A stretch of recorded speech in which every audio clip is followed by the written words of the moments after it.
Today we are going to discuss about the product cycle model and the technological gap model. In my previous lecture, we had discussed about the when for surplus theory and the availability approach. This today's lecture is a part of the MOOC of International Economics. Now, what is product cycle model? The product cycle model was developed by Professor Raymond Vernon in his article International Investment and International Trade in Product Cycle, published in the year 1966. The product cycle theory is an economic theory which explains how products evolve from innovation to standardization and how this evolution impacts international trade, investment, and production.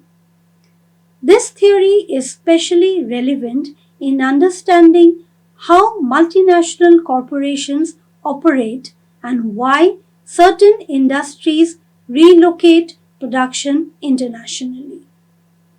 According to this model, when a new product is introduced, it requires highly skilled labor to produce.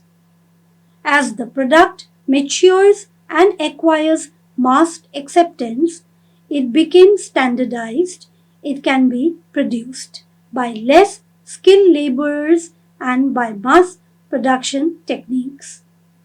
In other words, a product is initially produced and exported by the innovating country, but finally it ends up in an importing country of the same product or the same differentiated variety of that product.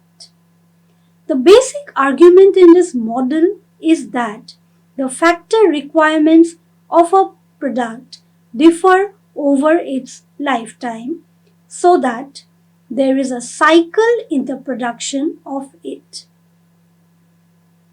The innovation of a new product involves risks that can be borne by relatively rich firms.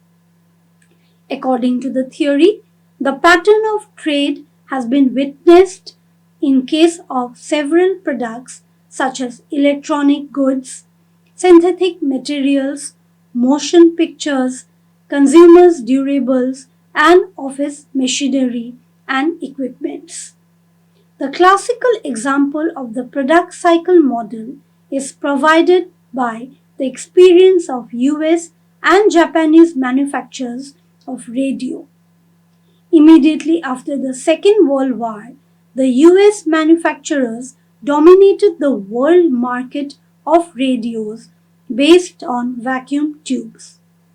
Within a few years, the Japanese manufacturer copies the US technology and captured a large part of the world market.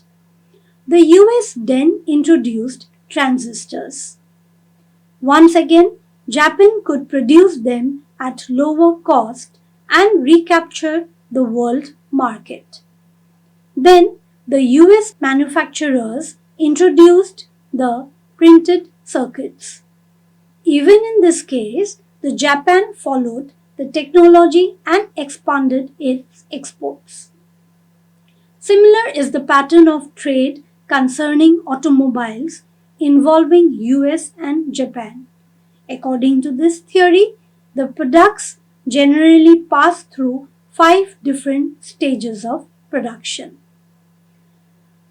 Now, if you are to look at the diagram, the first is the stage 1 or the new product phase.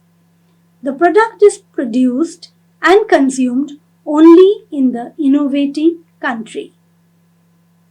Stage 2 or product growth phase.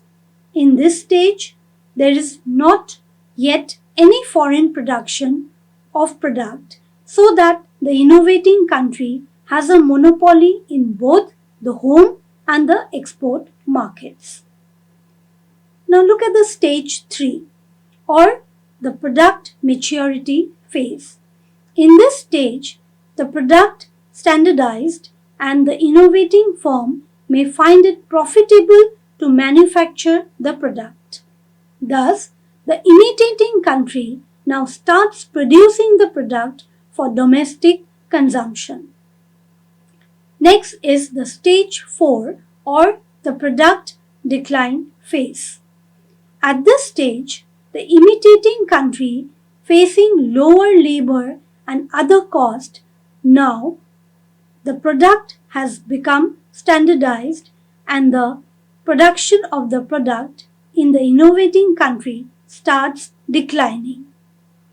Coming to the last and the final stage, that is stage 5 or the product decline phase. The imitating country now starts selling the product in the markets and the production of the product in the innovating country declines rapidly and collapse. It can be visualized with the figure and hence it identifies the 5 different stages of the product cycle. Now let us understand the various implications of this product cycle theory. First is for the developed countries.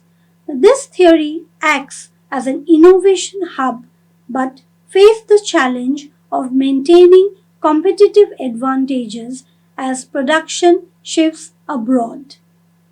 Also, this theory, the focus shifts to the developing of the new products to restart the cycle. Now, for the developing countries, this theory benefits from increased foreign direct investment and technology transfer. Hence, gradually, the climb the value chain by producing more sophisticated products over time. Now, for the multinational companies, it encourages strategic offshoring and global production networks. Hence, there is a balanced cost, quality, and market proximity. Let me give you some examples, such as the electronics industry. Now, here comes the innovative stage. Personal computers developed in the US, example Apple in the 1980s. The growth stage. Assembly and production expanded to Japan, Korea, and Taiwan. Standardization stage. Production shifted to China and Southeast Asia for cost efficiency. Coming next is the automobile industry. Cars were initially manufactured in Europe and the US. Over time, assembly lines moved to countries like Mexico, India, and Thailand to reduce the production costs. Now let us discuss the criticisms and limitations of this theory. The first criticism is oversimplification. Not all products follow this linear path. Some skip stages or evolve differently.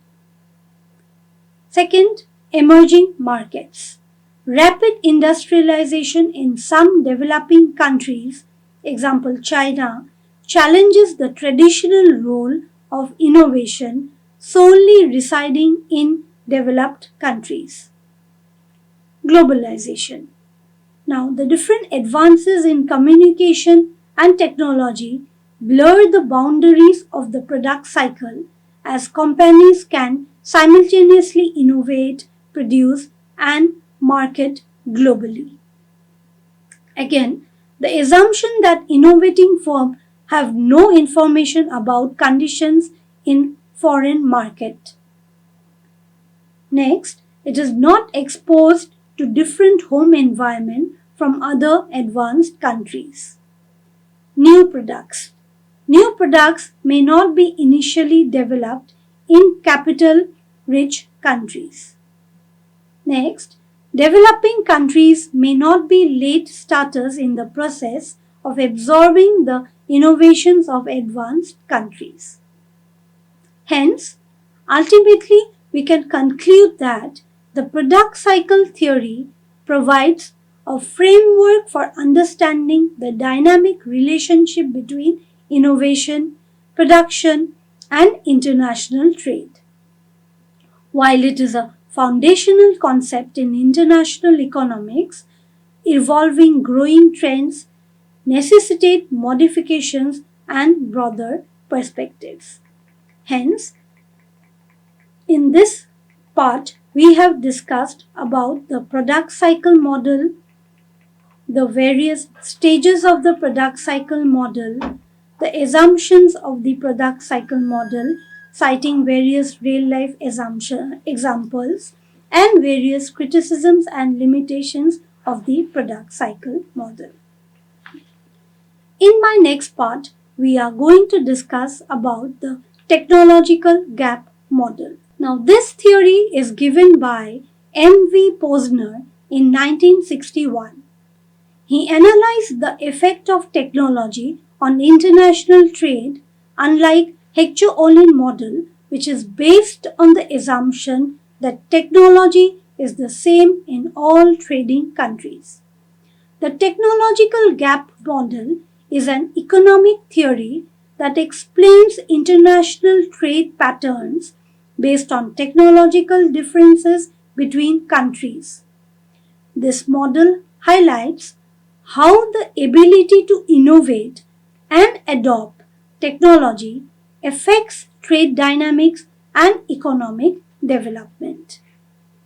Unlike traditional trade theories such as Ricardo's theory of comparative advantage, which assume constant technology, the technological gap model emphasizes innovation and time lags in technology diffusion.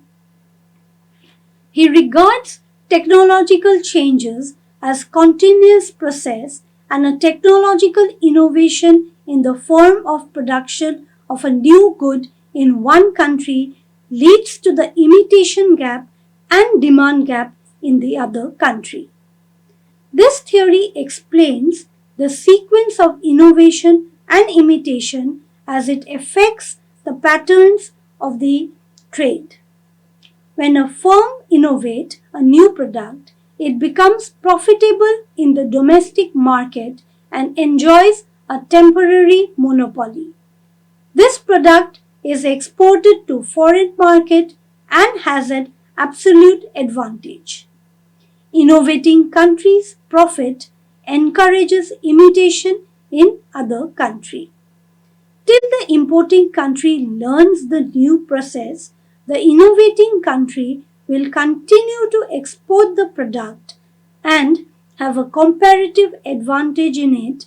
This is the imitation gap.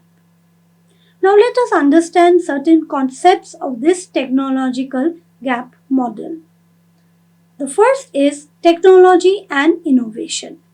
The model assumes that the technological innovation is unevenly distributed across countries.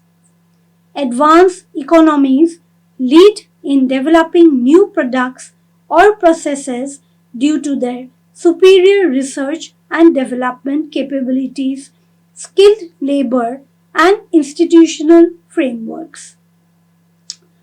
Time lag in technology diffusion.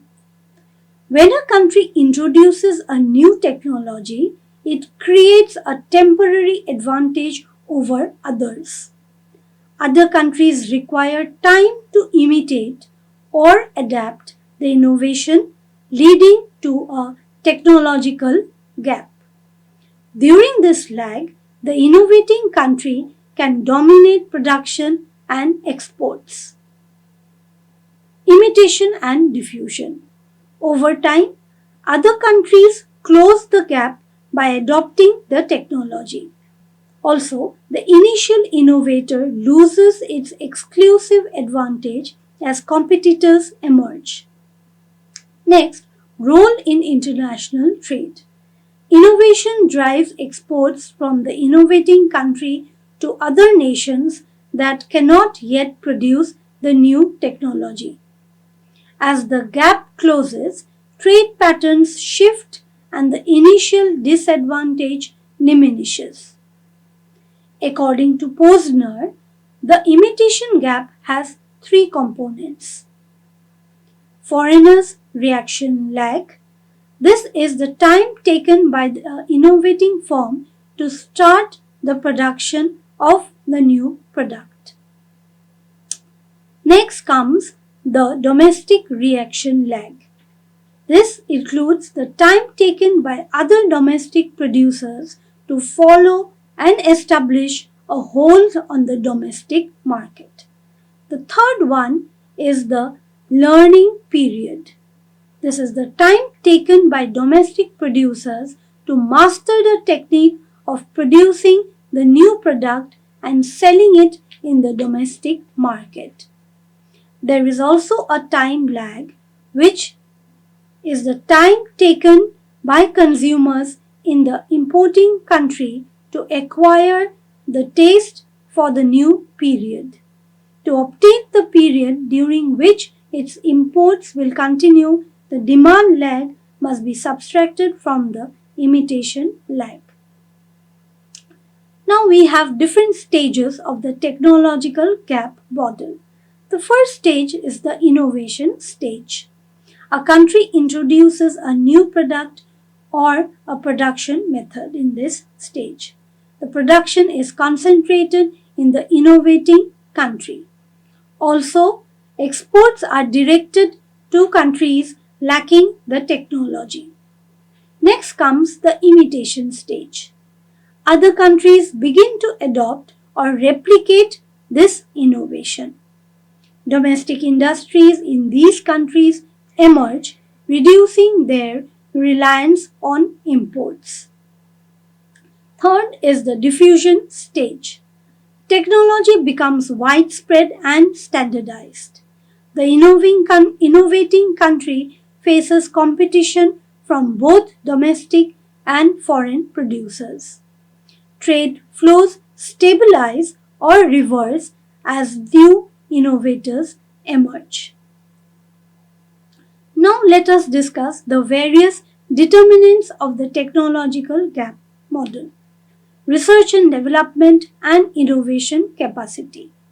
Countries with higher investments in R&D are more likely to innovate and create technological gaps. Education and skills.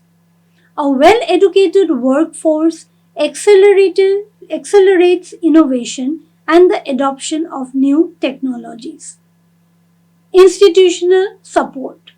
Strong intellectual property rights, government policies, and financial systems foster innovation. Cultural and geographical factors.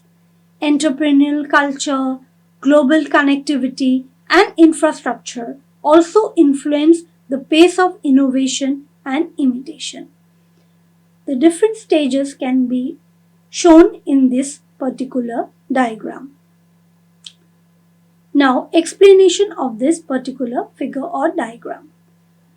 Firstly, there is no trade up to the point T0 as at the point T0. At T0, A innovates the new product. If there is no imitation of the commodity in B, country A will continue to export it till exports reach at time T3. The period from T0 to T3 is the demand lag. If a producer in B starts producing the product by time T3, the exports of A will decline.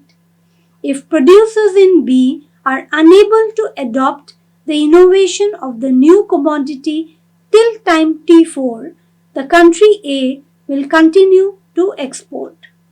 As country B starts imitating the new technology, there will be a decline in exports from A to B, and this would fall down to 0 at time T6.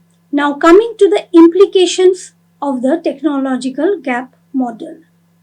For the developed countries, they act as innovators and benefits from exporting high-tech goods during the technological gap. Also, it helps to sustain their advantage and hence they must continually innovate.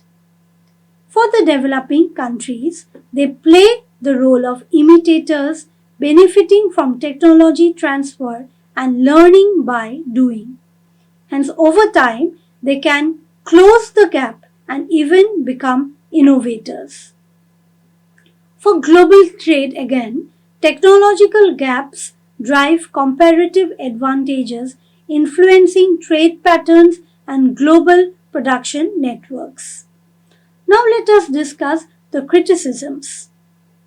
This theory doesn't explain the size of the technological gap. Also, it does not explain the reason that technological gaps arise. In addition, Posner didn't discuss the factors responsible for the innovation. Hence, the competitive pattern of innovations in the two countries is also not explained. Thus, ultimately, we can conclude that the technological gap model provides a dynamic view of trade based on innovation and technology diffusion. It highlights the importance of continuous innovation for developed countries and the potential for developing nations to catch up through imitation and adoption. This model remains a cornerstone for understanding how technology shapes global trade and economic development. Hence, in this part of my theory, we discussed about the technological gap model, learning about the various stages of the model, the determinants of the model, explanation, the various implications, followed by the limitations of the model. Thank you for listening.